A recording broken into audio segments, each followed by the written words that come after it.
இவருடைய குருஜி A.S. ராகவன் அவர்களிடம் முறையாக திருப்புகழ் பாடல்களை கற்று பின் வயது வித்தியாசமின்றி அனைவருக்கும் இலவசமாக திருப்புகழ் கற்றுக் கொடுத்திருக்கிறார் என்று இன்றும் பல பகுதிகளுக்கு நேரடியாக சென்று திருப்புகழ் பாடல்களை பொருளுடன் கற்றுத் தருகிறார்.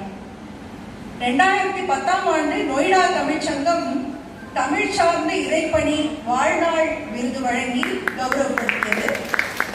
சமய சமூக சேவகி என வழங்கும் இவர் ஆன்மீக பத்திரிகைகளுக்கு பல தொடர் கட்டுரைகளையும் எழுதி கொண்டிருக்கிறார். அன்பர்களுடன் சேர்ந்து பல திருப்புகழ் இன்னிசை பேருரைகளையும் தனித்து திருப்புகழ், கந்தர் அலங்காரம், கந்தர் அனுபூதி, கந்த சஷ்டி கவச்சம் போன்ற பேருரைகளையும் வழங்கியுள்ளார். அனைவருக்கும் இலவசமாக திருப்புகழ் பாடல்களை கற்றுக் கொடுத்து பொருள்களை விளக்கி இறைவனை நினைந்து வாழ்க்கையில் முன்னேற வழிவகுத்து கொடுப்பதே அவருடைய வாழ்நாள் குறிக்கோளாக கொண்டுள்ளார். இணையதளத்தில் வெளிநாடுகளில் உள்ளவர்களுக்கும் வகுப்புகள் எழுதுகிறார். வாரத்தின் 7 நாட்களிலும் திருப்புகழ் வகுப்புகள் நடக்கின்றன. முருகன் அருள் யாவருக்கும் கிட்ட வேண்டும் என்பதே அவருடைய மேன்மையான நோக்கம். அவரின் இறைப்பணியும் தமிழ் தொண்டும் சிறக்க வாழ்த்துக்களை கூறி அமைகிறது.